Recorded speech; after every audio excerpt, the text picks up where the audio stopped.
저도 이제 뭐 이 50대로서 이 노후를 준비하는 사람인데 제가 먼저 궁금한 것부터 아무래도 좀 부동산에 제일 관심이 있을 것 같아요. 그래서 먼저 이상현 교수님께 하나 여쭤보려고 그러는데 아까도 뭐 강의 중에 얼핏 말씀하셨는데 제일 궁금하신 게 이제 집값 전망 아니세요? 그죠? 정말 이게 우리가 이번에 많이 올랐는데 특히 이제 일부 지역을 중심으로 이게 뭐 계속 이렇게 양극화가 더 되면서 더 오르는 건지 아니면 뭐 일부 이제 비관론자들이죠 시장에 비관론자들 얘기처럼 뭐 인구 고령화가 되고 저성장이 되면 우리 일본처럼 되는 건지 아니면 또 최근에는 그 몇몇 이제 증권가 애널리스트 분들의 목소리들이죠. 오히려 지금 이제 더 오를 거다. 지금 이게 서울 같은 데는 이 공급과 이 수요 공급 문제 자체가 아직도 공급이 원활하지 않기 때문에 또 정부가 또 이번에 규제를 또 많이 해놔서 장기적으로 오를 거다. 또 이런 의견이 나오고 있습니다. 그래서 이런 얘기를 한번 또 저 개인적으로 제가 굉장히 그 좋아하는 그 부동산 전문가세요. 그러니까 제가 뭐 저도 기자 생활할 때부터 본 우리나라 부동산 전문가 중에서 제가 보기엔 가장 이성적인 그 전문가시기 때문에 우리 이성 교수님 한번 얘기를 들어보도록 하겠습니다. 말씀해 주시죠. 아, 네. 그 요새 같은 세상에 전망 같은 걸 하면 별로 좋을 것 같지는 않습니다. 네. 저는 뭐 개인적으로는 그 부동산 뱅크라는 그 회사에 거의 한 90년대 초부터 다녔으니까 지금 뭐 거의 이제 30년이 돼갑니다. 이 시장을 계속 보아온 게. 근데 뭐 사실은 뭐 그런 부분에서 무슨 그 앞으로 어떻게 될 것 같다라는 걸 뭐 잘했다라기보다는 이게 트렌드가 이렇게 가니까 우리가 그것에 좀 맞는 어떤 투자든 뭐 그런 것들을 자산 관리든 해야 된다라는 입장으로 좀 계속 좀 말씀을 드리고자 했던 것이고요. 지금 뭐 사실은 지난 7, 8월에 이제 서울에서 가격이 폭등했던 것을 예상한 사람이 있었다 그러면 조금 뭐 그런 분을 저도 사실은 별로 못 봤어요. 대부분이 예측을 못 하고 있다가 상당히 가격이 뛰면서 약간 당혹하는 상황 이런 것들이 있었는데 아주 면밀하게 데이터를 보면 이제 그럴 어떤 소지는 있었던 거죠. 그게 이제 전체적으로 봐서는 아까도 제가 보여드렸지만 2015년이 피크였고요. 대부분 모든 지표가 사실은 15년 이후의 과정은 시장이 계속 내려가고 있었던 거거든요. 그러니까 뭐 인허가 물량이든 거래량이든 계속 줄어들고 있었는데 그리고 요번에 이 가격이 오른 지역의 특징은 뭐냐면 옛날 같은 수도권이 서울, 강남, 서울, 수도권 이런 식의 파급 효과들을 많이 가지고 있었던 것인데 이번 같은 경우는 뭐 사실은 서울에 한정됐거든요. 거의.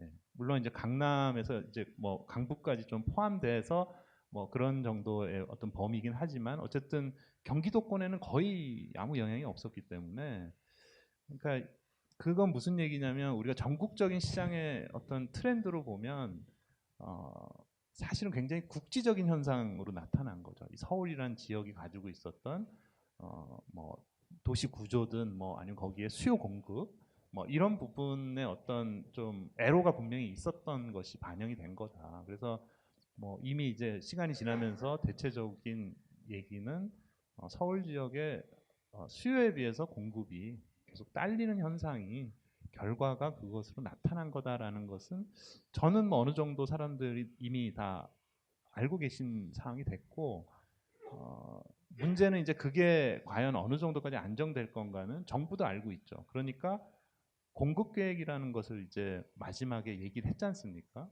그러니까 9.13 이후에 9월 21일 날 다시 공급 계획을 얘기를 했고 근데 그 공급 계획이 아직도 이제 세부적인 건 안 나왔어요. 그러니까 이제 그게 이제 나와서 이게 진짜 어느 지역에 어느 정도의 규모의 새로운 공급이 일어나겠구나라는 것이 이제 만약에 이게 충분하다라고 되면 시장이 빨리 안정되는 상황이 될 것이고요. 아직도 그게 좀 부족하다라고 생각이 되면 서울 지역에서의 가격은 뭐 또 강세를 보일 수도 있겠죠. 그렇지만 제가 이제 일본 사례처럼 한 10년, 20년을 놓고 얘기를 하자면은 이것이 장기적인 현상일 수는 없다는 거예요.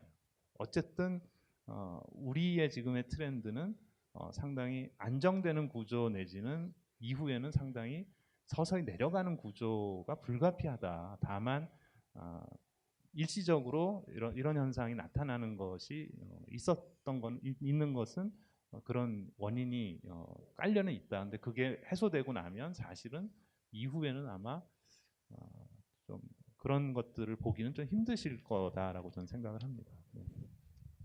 예, 무릇 그 전망이라는 게 신의 영역이고 또 어떤 전문가는 어떤 분은 한 얘기가 이 경제학자란 직업은 틀리기 위해서 존재하는 거다 이런 말도 있거든요. 그렇지만 사실 이런 전망 속에서 장기적으로 1년, 2년의 전망도 보다도 10년, 20년을 내다보면서 생각을 해보면 거기서 우리가 좀 어느 정도 합리적인 대안을 줄 구할 수 있을 것 같고요. 여러분들 질문 준비하시는 동안에 제가 또 이번에는 김병철 대표님한테 한번 질문 드리려고 그러는데 DC형 가입하신 분들을 위해서 그 펀드 평가라는 회사가 이제 대한민국에 나와 있는 모든 평가를 다 들여다보시는 거잖아요. 그러니까 그 연금을 운영하실 때 정말 뭐 꼭 이거는 아니지만 이 정도는 이런 상품은 좀 필수적으로 어느 정도 갖고 있어야 좀 좋겠다라고 네. 이제 소위 우리가 이제 정답을 원하는 거죠. 많은 게 강의 들으러 오시는 분들이 이 배경보다 제일 중요한 게 정답 듣고 싶은 거 아니세요? 그러니까 이제 정답은 아니겠지만 정답에 가까운 얘기를 하나 그 펀드 추천해 주시죠. 네. 참고로 제가 네. 그 IRP는 적극적으로 하고 있고요. IRP 상품에 제가 기억하기로는 지금 약 5가지 정도의 상품을 가입을 하고 있고 구체적으로 회사명을 얘기하는 거는 조금 예. 좀 그렇고요.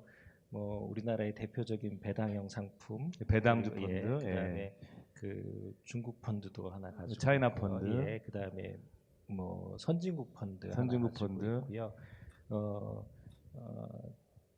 그다음에 이제 채권 비중을 약간 안전자산 비중을 늘려야 되기 때문에 혼합형 펀드를 가지고 있는데 혼합형 펀드도 약간 선진국 펀드 중심으로 좀 가지고 있고요. 그다음에 이제 가장 일반적으로 한국에 좀 알려진 일반 주식형 펀드 이렇게 해서 실제 주식 편입 비율은 한 80% 정도.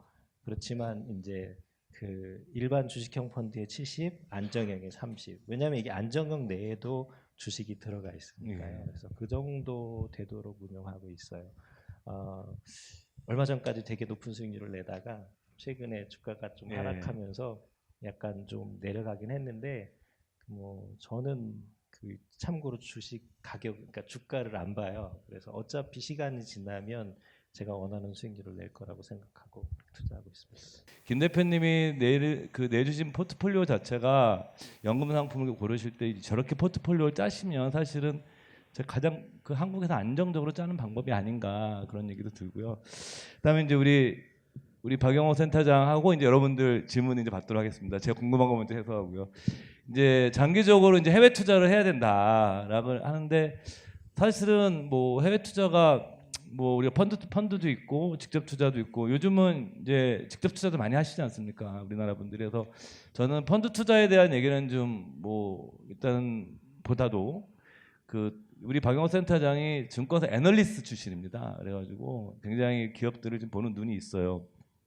그래서 가끔 물어보는데, 그러니까 우리가 이제 해외 주식을 기업들을 고를 때 어떤 아이디어를 골라야 되는지 사실 종목 얘기는 할 수는 없으니까 그런 아이디어 좀 몇 가지를 얘기를 듣고 이제 여러분들의 질문을 받도록 하겠습니다. 얘기해 주시죠.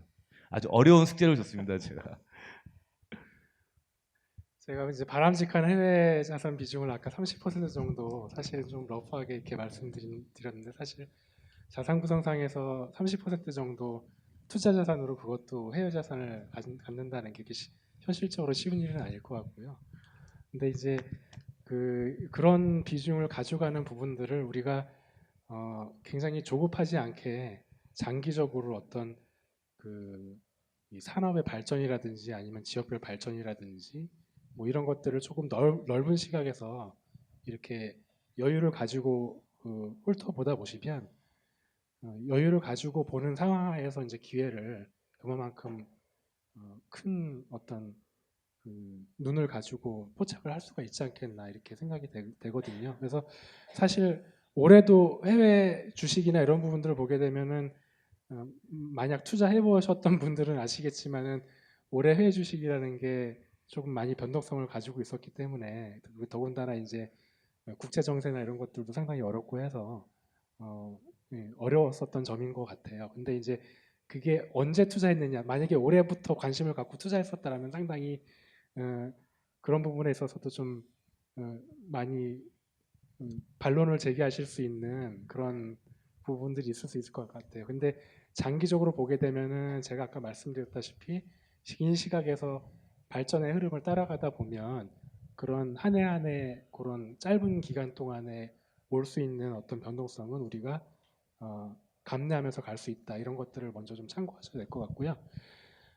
사실 우리나라가 일본도 마찬가지지만 우리나라 주식시장 보게 되면 2010년 이후서부터 본격적으로 성장성이 전반적으로 낮아져 있습니다. 그래서 우리나라를 대표하는 산업군이나 기업군 이런 부분들의 성장성이 낮아져 있고 그게 어떤 혁신 과정이나 이런 걸 통해서 다시 돌아가지 않는다면은 국내 주식시장의 장기적인 전망이 이렇게 밝다고 보지는 않아요. 그래서 국내보다 성장성이 조금이라도 높은 해외 시장들은 지금 당장의 시각을 갖고 볼 게 아니라 장기적으로 보게 되면 해외에 많이 있거든요. 당장 올해 중으로 중국이나 이런 시장들이 어렵다고 하더라도 길게 봤을 때 중국 같은 데의 어떤 기회 요인이나 이런 것들이 중국도 산업의 발전 단계별로 이렇게 계속해서 순차적으로 진행되는 부분이기 때문에 중국 내에서도 특히나 발전할 수 있는 산업 내로 포커스를 맞춰봤을 때 장기적으로 기회가 있다고 보고요. 또 더더욱이나 주식이 많이 가치가 하락했을 때 들어가는 타이밍이나 이런 것들도 좀 적절하게 찾을 수 있다고 생각합니다. 그래서 올해뿐만이 아니고 내년도 후년도 이렇게 조금 중기적으로 생각을 가지시면은 중국이나 이런 향후에 보다 전 세계에서 좀 더 메인으로 올라설 수 있는 시장 쪽에 계속 초점을 맞춰 보시는 것이 좀 합리적이지 않을까 생각이 되고요. 또 한 가지는 이제 인도 같은 시장 쪽도 계속해서 주목을 해봐야 되는 그런 시장 쪽인데 아무래도 4차 산업혁명이나 이런 부분들이 가장 향후에 큰 화두가 될 것이고 거기하고 연결될 수 있는 부분이라면 인도 쪽이 하나의 어떤 IT 산업의 어떤 역량이라든지 그 미국이나 이런 걸 중심으로 했을 때 나가 있는 어떤 인적 자원의 역량 이런 것들을 보게 되면 인도 부분들이 최근에 어떤 바뀌어진 정치 경제적 상황하에서 상당히 좀 주목할 수 있는 또 하나의 시장이지 않을까 생각이 됩니다.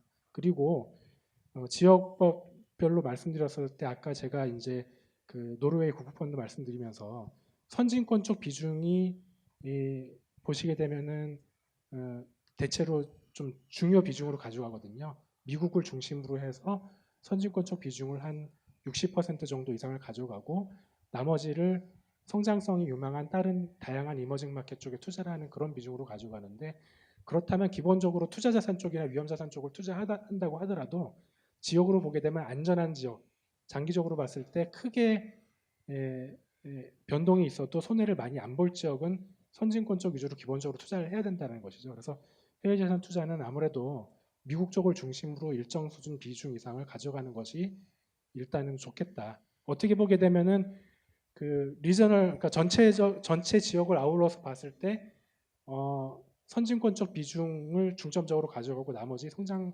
시장 쪽에서 분산 투자를 해가는 쪽으로 해외자산 투자를 하는 관점을 미리 설정을 해주시고 그러고 나서 산업으로 접근한다면은 4차 산업 관련된 쪽에 4가지 화두가 있죠.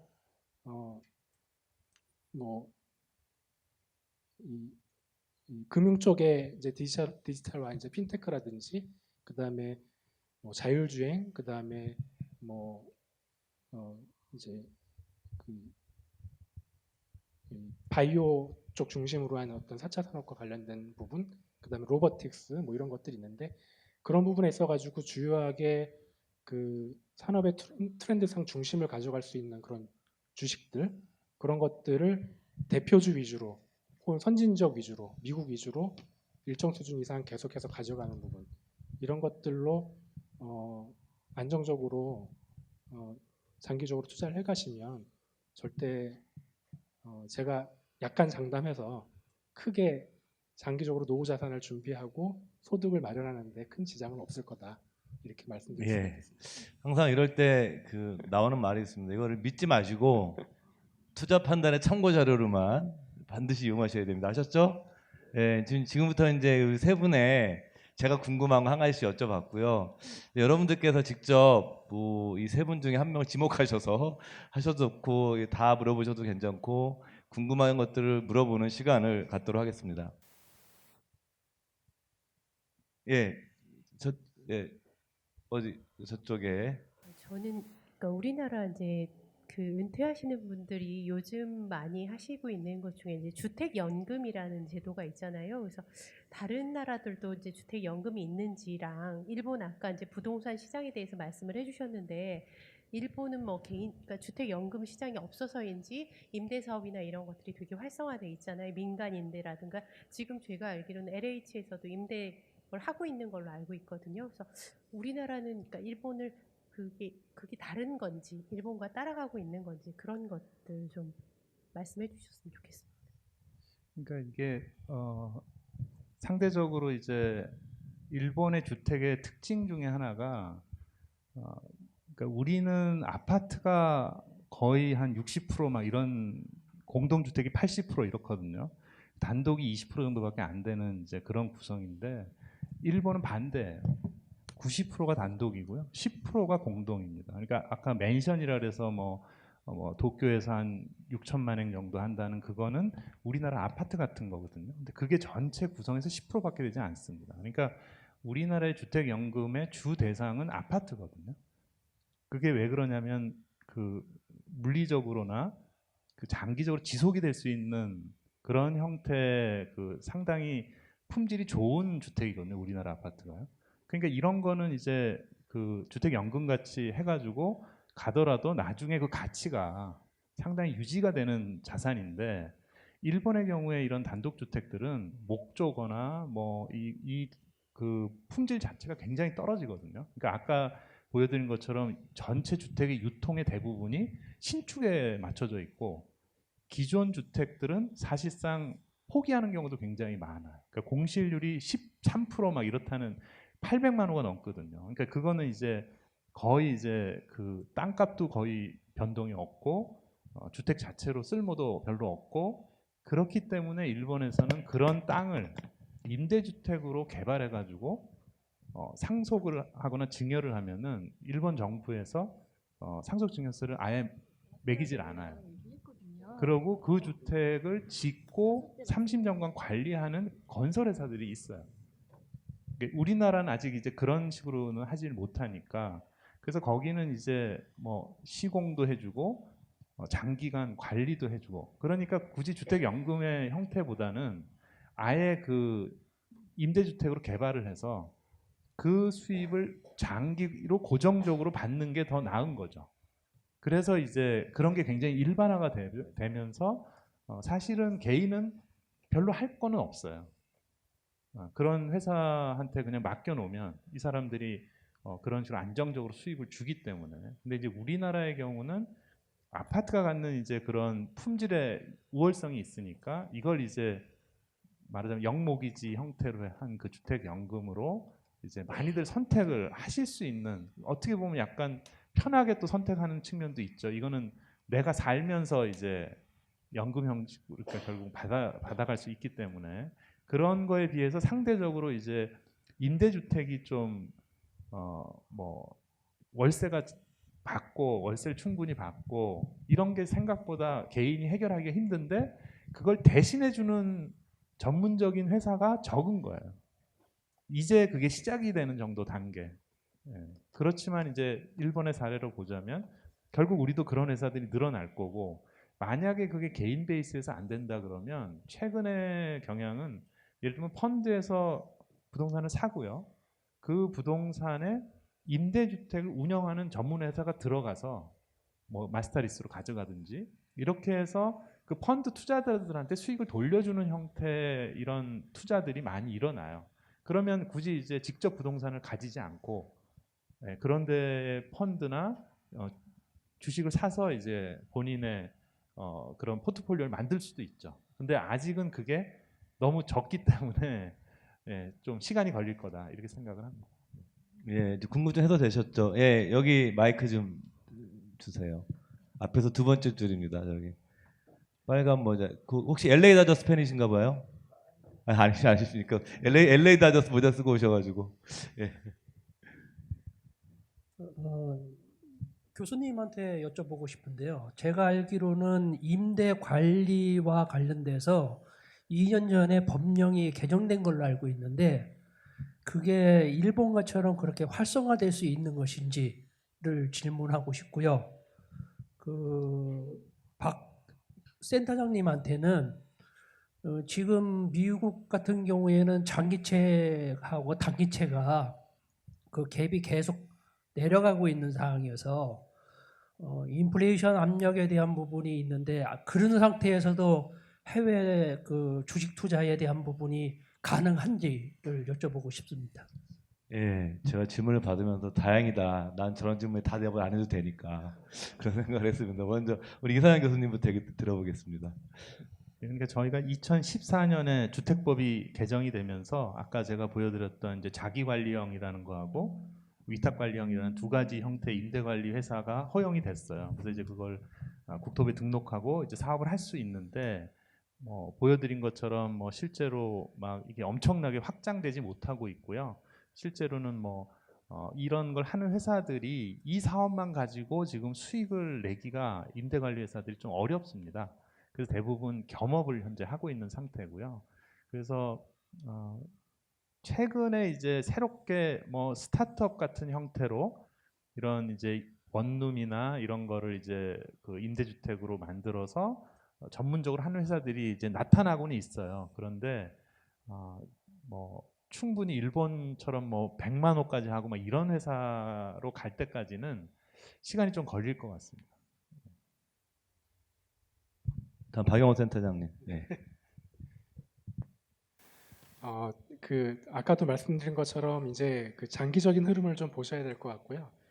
그 주식을 중심으로 한다든지 아니면은 그 주식과 연계된 펀드 투자를 할 때 저희가 생각하는 부분들은 어떤 그 경제 발전의 트렌드, 어떤 긴 흐름 이런 것에 초점을 맞춰서 그 성장의 과실을 그 자산을 투자했을 때 그 자산이 가지고 있는 이 어떤 성장성이 연결돼서 과실을 얻을 수 있냐에 초점을 둬야 되는 거거든요. 그래서 사실은 아까 소득 관점에서 얘기를 드리기도 했지만 자산 가치 변동 요인들을 향후에는 길게 보게 되면은 좀 굉장히 감내할 수 있는 수준 내로 변동성이 축소될 걸로 보고 어떤 소득의 관점에서 접근하는 어떤 자산 운용 혹은 투자 이런 관점에서 봐야 되는 것이라고 생각합니다. 그래서 뭐 이제 미국도 사실은 계속 장기적으로 그 전 세계에서 거의 유일무이하게 주식 시장이 성장했었던 국가고요. 그 나머지 국가는 사실은 그렇지 않거든요. 그래서 다른 나라에서 그 해외 자산에 투자한다는 관점에서 봤을 때 미국이 상당히 이상적인 케이스가 되는 것이고, 그러니까 어떻게 보게 되면은 우리나라 같은 어떤 스몰 컨트리 내에서 이제 생각했을 때 그런 해외 자산 투자가 나하고는 굉장히 체감적으로 멀게 느껴질 수가 있는데요. 지금은 이제 투자나 이런 부분들이 직접 투자나 펀드 투자 이런 부분들도 상당히 좀 자유스럽게 할 수가 있는 부분이라서 미국의 어떤 뭐 지금 현재 상황에서의 중기적인 경기 흐름이나 어떤 그 변동성 이런 것에 초점을 두기보다는 그런 식으로 장기 성장성에 초점을 두어서 접근을 하게 되면 해외 투자 부분들이 그렇게 위험스럽지 않게 다가설 수 있을 거라고 생각이 됩니다. 이제 상대적으로 우리나라 보게 되면 아까도 말씀을 드렸다시피 굉장히 저금리 상황 상태에 놓일 수 있는 가능성이 상당히 확연해지고 있거든요. 그래서 그만큼 기회비용 측면에서의 우려 요인들이 상당히 크다고 생각할 수가 있어요. 그러니까 투자의 범위를 좁히게 되면, 그래서 투자의 범위를 넓히게 되는 것은 그 외부 상황 쪽을 지금 면밀하게 들여다보는 것보다는 상대적으로 우리나라 상황을 객관적으로 직시를 해서 우리나라보다 훨씬 더 안정적으로 장기적인 수익을 낼 수 있는 관점에서 생각을 해보시는 게 더 편한 생각이실 것 같습니다. 그래서 미국의 그동안의 성장성이 너무 높았기 때문에 현재로서 미국을 들어가는 어떤 타이밍이나 시점 이런 것들이 좀 어려울 수도 있을 수 있는데 길게 봐서 접근해야 된다는 생각이고요. 예. 그다음에 이제 미국의 어떤 경기 흐름이나 이런 것들에 비해서 다른 나라들이 영향을 받을 수 있는 부분은 뭐 지금 미중 무역 분쟁이나 이런 것들의 어떤 중기적인 차원의 어떤 변화 요인 때문에 오는 혼란일 수가 있는데 그거에 비해서 전반적인 이머징 상황, 뭐 베트남이나 이런 것들을 예로 들어 봐서도 그렇고요. 그런 이머징 상황에서 어떤 그 인구 구조 변화라든지 아니면 경제 성장 변화 이런 부분들이 길게 봤을 때 계속해서 고성장을 유지할 수 있는 그런 지역들이나 시장이 있거든요. 그래서 그런 것들에 초점을 둔다면은 미국 영향권에서 봤을 때 위험스러운 요인 또는 혼란스러운 요인들도 상당히 조금 중립적으로 바라보면서 투자를 할 수 있지 않을까 예. 이렇게 생각하고 있습니다. 알겠습니다. 자, 그리고 이제 시간이 거의 9시 25분 정도인데 마지막으로 한 분만 질문을 받고 그 다음에 저희가 경품 추첨을 하도록 하겠습니다. 예, 아까 아파트나 저희 예, 이제 역시 아파트- 부동산입니다. 아, 질문이. 네. 네. 예, 아파트 쪽은 어떤 식으로 갖고 가야 할지 강의를 듣고 한 번 더 생각하게 됐는데 오피스텔이나 단지 내 부동산 위주의 상가 전망은 어떻게 생각하시는지 듣고 싶습니다. 야, 이 질문은 정말 부동산 재테크 영역으로 들어왔습니다. 지금 저희가 10년, 20년 장기 투자 얘기를 하러 모인 자리에서 이제 좀 그냥 개인적으로 말씀해 주시죠. 생각하시는. 그러니까 이제 저희가 이제 뭐 이런 투자를 할 때 위험에 대한 부분, 그러니까 수익에 대한 부분들은 굉장히 민감하시고 잘 아시고 가격 동향 이런 것도 많이들 아시는데 이제 부동산의 유형에 따른 위험의 정도는 사실은 아파트가 제일 적죠. 수요도 제일 많고 또 장기적으로 우리가 가지고 가니까. 그럼 오피스텔은 사실은 주거용으로 많이 쓰고는 있지만 사실은 사무실로도 쓸 수 있고 또 월세 형태들을 많이 취하고 있기 때문에 상대적으로 아파트에 비해서는 공실이 날 위험이라든지 또 최근에 약간 과잉 공급 추세 뭐 이런 것들이 있어서 사실은 아파트는 가격 상승이 좀 있지만 오피스텔의 경우는 웬만한 상황이 안 되면 가격 상승이 거의 안 나타나거든요. 그러니까 결국 임대 수입을 위주로 해야 되는 것이고 따라서 수급에 따른 이제 공실 발생되는 위험이 적어야 되는 그러니까 상대적으로 아파트에 비해서 조금 위험성이 있는 이제 그런 거라고 볼 수 있고요. 가격 상승을 크게 기대할 수 없는 그런 유형. 그다음에 이제 상가의 경우는 사실은 굉장히 고가거든요. 지금 뭐 일반적인 아파트나 이런 거에 비해서 상가가 훨씬 비싸기 때문에 그런데 이제 상가는 사실은 임차인하고의 관계라든지 안정적으로 영업이 되지 않으면은 사실은 그 오피스텔이나 이런 거에 비해서 더 위험할 수 있는 훨씬 고가면서 그래서 사실은 개인이 상가를 분양받아서 자기가 거기서 운영을 한다 그러면 리스크가 많이 주는데 이걸 내가 임차를 놔서 거기서 수익을 받겠다고 생각했을 때는 위험도는 아파트나 오피스텔보다는 상가는 훨씬 크다는 거죠. 그래서 사실은 상가를 전문적으로 잘 운영할 수 있는 그런 어떤 그 파트너나 또는 그런 사람들이 하고 있는 상가를 투자를 뭐 그런 펀드의 형태로 하고 이러는 것이 저는 훨씬 나을 거라고 생각해요. 그걸 개별적으로 엄청난 투자를 해서 그 공실이 나고 뭐 그 운영이 안 돼서 어려움을 겪는 것보다는 그래서 뭐 사실 그 리스크라는 관점에서 생각을 해보면 그런 부동산의 유형에 따른 그런 위험의 정도가 상당히 차이가 있다. 그걸 감안하셔야 될 것 같습니다. 네. 지금 그 어느 한 분이 꼭 궁금한 게 있으시다고 그래가지고 그래서 그분 질문 간단하게 해주시고 답변도 아주 간단하게 그 요즘 간편식으로 정식이 아니라 간편식으로 질의응답을 하도록 하겠습니다. 예, 간단하게 여쭤보겠습니다. 이번에 김수현 정책수석께서 한 이야기가 이게 부동산은 자기가 하나님이 주신 선물이라고 생각을 한다고 했는데요. 현 정부의 그러면 부동산 향후의 정책 방향이 어떤 모습일까 하는 걸 좀 간단하게 한 말씀 좀 여쭤보고 싶고요.